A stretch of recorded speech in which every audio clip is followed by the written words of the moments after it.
Página 84, Deus Homem e os seus atributos, irmãos. Aqui vai nos falar, certo, sobre a onipotência. Jesus é onipotente, tem todo o poder. Onipresença, está em todos os lugares. Onisciência, né, ele sabe de todas as coisas, passado, presente e futuro. No 86 tem os atributos morais, naturais e morais de Jesus, certo? A unicidade, a verdade, infinidade, imensidade, onipresença, eternidade, inteligência, sabedoria, amor, justiça, retidão, providência, misericórdia. Todos esses são atributos, certo, de Jesus, ok? A encarnação de Cristo. Há uma diferença aqui, certo?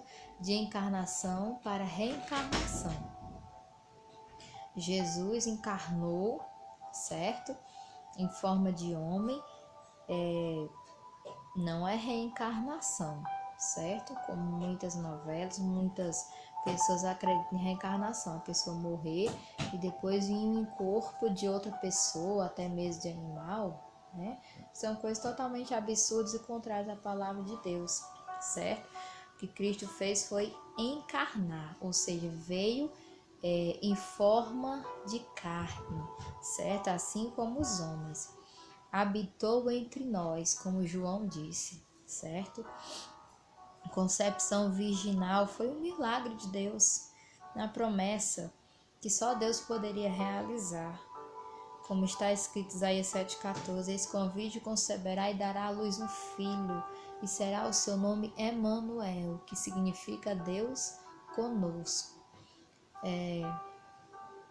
Foi um milagre, né? Algo sobrenatural, Jesus ter sido concebido no ventre de uma virgem, ok? Olha que a preservação da virgindade perpétua de Maria procura isentá-la de ter sido mãe de outros filhos.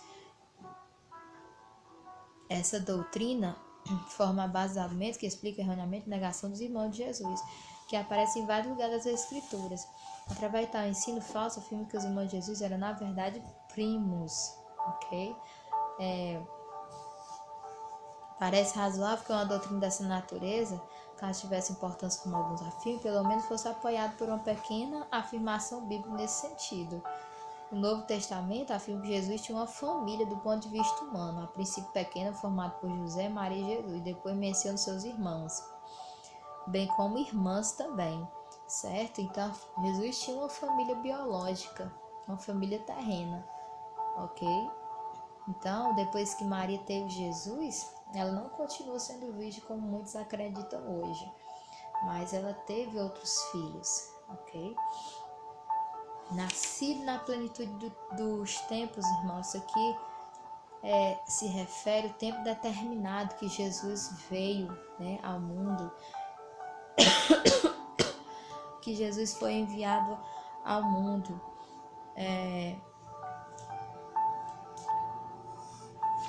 Aqui diz que a aceitação universal da cronologia cristã fez com que os anos anteriores ao nascimento de Cristo passassem a ser contados de trás para frente, certo? Aqui é se referindo ao calendário, certo? Definições de tempos e períodos, geração, corresponde a um período de 25 a 30 anos, certo? Para os judeus, a palavra geração podia indicar a sucessão do pai por filho, como nós vimos lá em Mateus capítulo 1, geração de Jesus Cristo, certo? E também no Antigo Testamento a respeito da geração de Abraão, de Isaac, de Jacó, dos 12 filhos, certo? De Jacó. Lá nós vemos vários e vários nomes indicando a genealogia de cada um deles, a geração de cada um deles, certo? Idade é um espaço e tempo no qual ocorreram fatos notáveis. Temos a Idade Média, a Idade do Bronze, a Idade de Ferro. São épocas aí, né, que até muitas vezes nós estudamos aí durante o nosso tempo na escola, ok? Período e etapa. Período é o espaço de tempo entre dois acontecimentos ou duas datas, certo número de anos que mede o tempo de modo diverso para cada nação. Isso é chamado de período, etapa. Fase e o tempo. Fase é um estado transitório. Temos a fase, né, da vida do homem, como a fase da criança, adolescente, jovem, adulto, idoso. Todas essas são fases da nossa vida. O tempo é uma espécie de números, certo? Mas não um número descontínuo, é um número contínuo e fluente. Dispensação é um período em que o homem é experimentado em relação à sua obediência a alguma revelação especial da vontade de Deus. Vem do latim, certo? É um período de tempo contado da forma como Deus trata com os homens. Exemplo, dispensação da inocência, dispensação da consciência, dispensação do governo humano. Então, é um período, né, de tempo que o homem passa, que o homem experimenta, certo? A eternidade também é aquilo que não muda, é aquilo que não muda, não pode mudar de maneira alguma, certo? É uma duração, quer dizer, uma permanência de ser, sem nenhuma alteração, sem começo e nem fim. Assim como a eternidade que Deus tem preparado para cada um de nós. Jesus nasceu em Belém. A profecia de Miqueias dizia que o Messias prometido aos filhos de Israel nascia em Belém, né? O termo Belém em hebraico significa Belém, casa do pão, né? Foi de onde um dia Elimeleque, juntamente com a sua família, saiu de Belém, da casa do pão, por causa de uma grande fome que estava havendo, e ele vai para Moabe, né? E ali é que nós conhecemos a nossa tão querida irmã chamada Ruth, uma mulher extraordinária que nós podemos tirar muitas lições com a história de Ruth, ok? Então Belém significa casa do pão. Está a 9 quilômetros ao sul de Jerusalém, uma população de 40 mil habitantes. Seu nome primitivo era Efrata, Belém Efrata. Belém aparece pela primeira vez ligada à morte sepultamento de Raquel, esposa de Jacó, certo? Bisavó de Davi, nascida ali. Essa cidade foi escolhida, foi lá em Belém também que Davi foi escolhido, certo? Quando Deus envia Samuel para ungir um filho de Jessé, né? Eles moravam em Belém. O Senhor Jesus. Por isso José, que era da casa e família de Davi, veio a Belém para se alistar com Maria, sua mulher. A data de nascimento, irmãos. Acredito, resumindo aqui, que apesar de hoje as pessoas acreditarem que o Natal se comemora em 24 de dezembro, mas isso não é bem como nós analisamos nas Escrituras.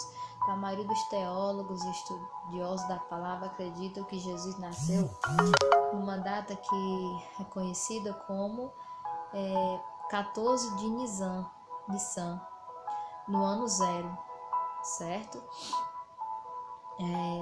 Então, de acordo com a Bíblia, os pais da igreja, seria essa data que Cristo nasceu, 14 de Nissan. Depois a gente pesquisa um pouco mais sobre isso. Vejamos mais alguma coisa aqui. Alguns acreditam que é em 6 de janeiro, né? Os outros como 25 de dezembro. Então são várias visões, mas algumas não têm muita conformidade com as escrituras. É preciso nós analisarmos bem. Os magos do Oriente, irmãos.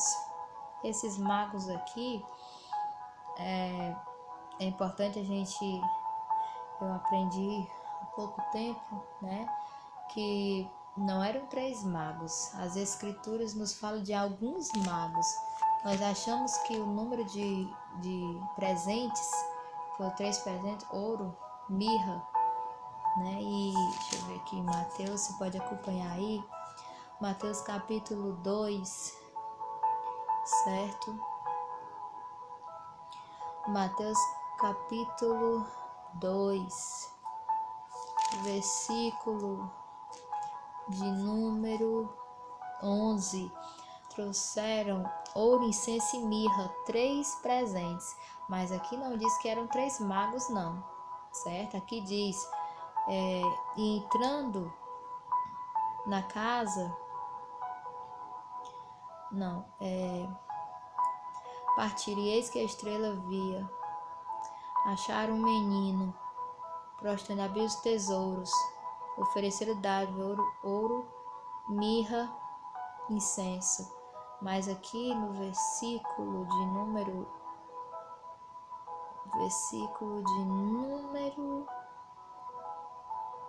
2, não, logo no 1, e tendo nascido Jesus em Belém da Judéia no tempo do rei Herodes, eis que uns magos do Oriente vieram a Jerusalém. Então, esse pronomezinho aqui, aliás, essa palavrinha uns, não está dizendo que era 3 magos, uns magos, não se sabe o total, certo? Foram 3 presentes, mas não está indicando se eram realmente 3 magos. É importante nós esclarecermos isso. Irmãos, esses magos, deixa eu ver aqui, uma posição negativa no Novo Testamento a respeito deles. As escrituras levam a entender que os magos vieram de uma mesma terra, certo? Paralelismo da Rainha dos Magos, certo? Vamos ver aqui. Eles vieram do Oriente, mas o termo Oriente se refere a Oriente geográfico ou a Oriente astronômico. É uma pergunta. Apesar da forma singular, induzir a conclusão de que o sentido é astronômico. O sentido geográfico mostra-se mais coerente quando se faz uma análise histórico-cultural. Então, esses magos vinham de um mesmo local, certo? Acrescenta aqui, deixa eu ver mais alguma coisa. Os magos até o menino Jesus.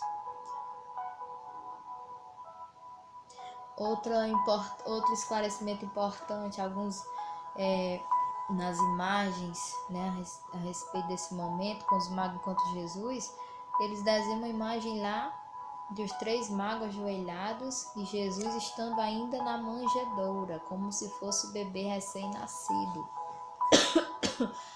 Mas isso não é verdade, certo? Porque quando os magos vão visitar Jesus, eles encontram o menino, né, já menino, na sua casa, certo? Vamos conferir aí no capítulo 2, versículo aqui 10, diz, 11 aliás, entrando na casa, não é na manjedoura, na casa, acharam o menino, não é o recém-nascido, não é o bebê, certo? Acharam o menino com Maria, sua mãe, prostrando-se o adoraram, ok? Outro esclarecimento que nós temos quando nós estudamos a palavra, não é muito bom nós estudarmos para termos esse esclarecimento de pequenos detalhes, mas que fazem toda a diferença. Já pensou eu pregar errado e dizer 3 magos foram ao encontro de Jesus lá na manjedoura? Então isso seria totalmente errôneo eu pregar isso, né? Primeiro, que ele não estava na manjedoura, ele estava na sua casa. E segundo, porque ele já não era recém-nascido, já era menino formado, né? Ali já crescido. O que mais nós podemos dizer aqui, irmãos, é porque existem várias opiniões sobre esses magos, tá certo? Isso. Levou-se em conta que eram 3, né? Devido ao número de dádivas, 3 presentes, ouro, incenso e mirra, ok?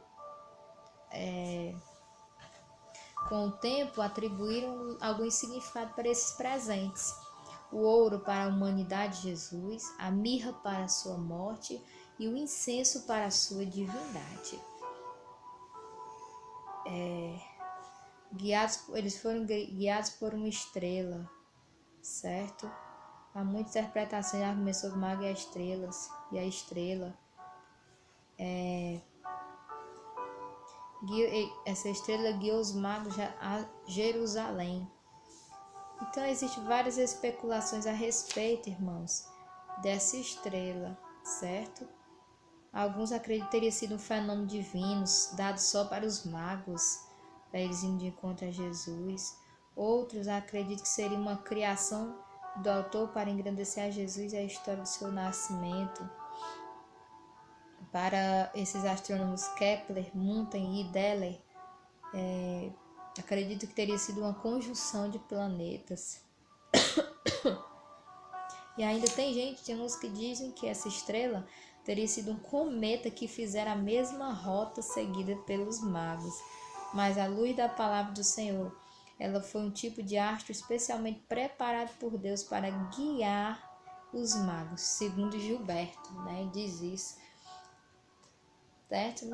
Nós não encontramos aqui bem o que diz isso, mas nós sabemos que foi algo preparado por Deus, né? Indo de encontro a Jesus, certo? Concluindo aí, vamos para o ponto 7º, vida de Jesus na terra, irmãos. Essa vida de Jesus foi extraordinária, foi totalmente milagrosa, foi totalmente uma forma de providência de Deus, como um Deus que não se esquece do ser humano, que insiste em lhe dar uma oportunidade de salvação, de vida, e assim mostrando, portanto, que ele é um Deus misericordioso, certo? Aqui diz que ele teve um desenvolvimento natural moldado de acordo com as regras de procedimento. Quando menino, Jesus gostava de comer o que quase toda criança gosta, manteiga e mel. Onde está isso, irmão? Isaías 7,15. Vamos conferir aí. Você pode ver aí na sua Bíblia, Isaías 7,15. Vamos ver esse fato interessante aqui, né? Isaías 7,15 nos diz o seguinte: manteiga e mel comerá, até que ele saiba rejeitar o mal e escolher o bem. Apenas uma referência aí, né, a respeito disso.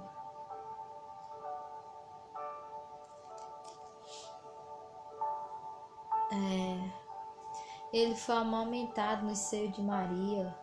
Depois, comia de tudo que um judeu nos seus dias podia comer. Foi até meio taxado de comilão e beberrão, certo? De modo maldoso por aquela geração que não via nele o brilho celestial da glória de Deus, certo?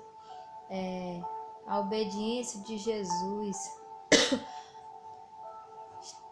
né? Jesus como homem, ele foi obediente a Deus, em primeiro lugar, né? E aos seus pais, certo? Até Jesus foi obediente aos seus pais, mesmo ele sendo Deus. Que dirá nós, não é verdade? Ele era Senhor, mas sempre se apresentou como servo. Sua obediência com respeito ao Pai se caracteriza a maneira dele viver, obediente até a morte, um exemplo para cada um de nós, certo? Por isso que ele tanto nos fala, ser fiel até a morte, dar-te a coroa da vida, certo? Foi esse sentimento que houve de Jesus, de ser fiel a Deus, irmãos, até a morte. A obediência, nesse caso, abrange todos os ângulos da vida de Cristo. Ela diz respeito a Deus e aos pais de Jesus. Foi uma obediência por completo, certo? Muitas vezes nós queremos andar apenas com ênfase na obediência a Deus, claro que isso não pode faltar, mas muitas vezes rejeitamos a obediência aos nossos pais, certo? Quando a própria palavra de Deus diz que nós precisamos obedecer aos nossos pais, certo? Assim como também os pais não devem ir aos vossos filhos, ok? Ou seja, devem educá-los na comunicação, na conversa, na discussão, né? Discussão aqui no sentido de sentar e discutir sobre algo, algum problema que está acontecendo. Então existe uma diferença, certo? Porque a nossa primeira igreja não é a igreja, né? A Assembleia de Deus, a congregação onde nós estamos nos congregando, não. A nossa primeira igreja é o nosso lar. São os nossos pais, são os nossos irmãos, são nossos filhos, avós, aliás, a nossa esposa, o nosso marido, certo? Então, submeter também aos avós, é claro, né? Certo? Mas eu errei o sentido que eu quis dizer aqui, irmãos. A vida adulta de Jesus, dos 12 aos 30 anos, chamado de os anos de obscuridade, tem gerado alguns questionamentos no meio teológico, certo? É necessário esclarecer que o crescimento de Jesus foi natural. E crescia Jesus, lá em Lucas diz, Lucas 2,52, que crescia Jesus em sabedoria e em estatura e em graça para com Deus e com os homens. Olha aí, certo? Ele crescia ali sendo sábio, educado, comunicativo, certo? Então Jesus tinha todas as características para nós hoje imitarmos o seu estilo de vida por completo. Nós podemos até imitar alguém, né? Nos espelhar em alguém, em algum âmbito da sua vida, em algum ângulo da sua vida, ou na profissional, ou na material, ou seja lá qual for o ângulo da vida de uma pessoa, nós podemos espelhar. Mas nunca nós encontraremos alguém, um ser humano, ao qual nós podemos encontrar perfeição a ponto de imitá-lo, de querer imitar em todos os âmbitos da vida dele. Dissesse, olha, esse homem é perfeito em tudo que ele faz. Em tudo, né? Na vida completa dele ele é perfeito, então eu posso me espelhar nele. Não. Nós somos falhos. A Bíblia diz que todos pecaram, todos erraram, certo? Mas Jesus não. Ele crescia ali, se desenvolvia, o menino crescia e se fortalecia em espírito, cheio de sabedoria. A graça de Deus estava sobre ele. A graça de Deus na vida de alguém, irmãos, é o que faz toda a diferença, né? É o que dá sentido, é o que faz com que nós venhamos a ser diferentes em um mundo tão egoísta, certo? Tão da forma como ele é. Partindo da manjedoura tem a seguinte ordem, com o dia de nascido envolto de panos, 8 dias depois ele foi circuncidado, também Jesus foi circuncidado. 41 dias depois seus pais levaram ao templo para o apresentar, um costume dos judeus, né, uma lei cerimonial. Não sabemos os partes do tempo que ele passou no Egito, mas antes dos 12 anos aconteceu o regresso. Depois de 12 anos, as escrituras fazem algumas referências à sua vida física. Na 96, a genealogia de Jesus Cristo, irmãos. Eita Deus, que lição enorme, Jesus. Genealogia de Jesus Cristo, certo? Nós vamos encontrar lá em Mateus capítulo 1, né? Foram 14 gerações, certo? 14 gerações de Abraão a Davi, mais 14 de Davi até o exílio babilônico e mais 14 do exílio babilônico até Cristo, certo? 3 gerações aí, certo? Divididas. A de Mateus é ligada à realeza de Jesus, a de Lucas à sua humanidade. Aí tem o ministério terreno de Jesus, certo? No batismo de Jesus, nota que João Batista, que sabe exatamente quem era Jesus, certo? O Cordeiro de Deus que tira o pecado do mundo. Na 98 aí, Jesus na Judéia, ele exerce seu ministério lá por 8 meses, quase 30 anos ele volta, segue ao Rio Jordão para chegar a João Batista. Depois de ser batizado, ele entrou no deserto árido da Judéia, a oeste do Mar Vermelho, jejuou os 40 dias, né? Foi provado ali perante a tentação. E volta a Betábara, certo? E chamou seus primeiros discípulos. Betábara, irmãos, era ali o local onde João Batista estava, certo? Jesus na Galileia dedica lá 2 anos do seu ministério terreno, depois vai a Cafarnaum. Foi na Galileia que ele assiste à festa de casamento, primeiro milagre que Jesus fez, certo? As bodas de Caná, foi lá na Galileia.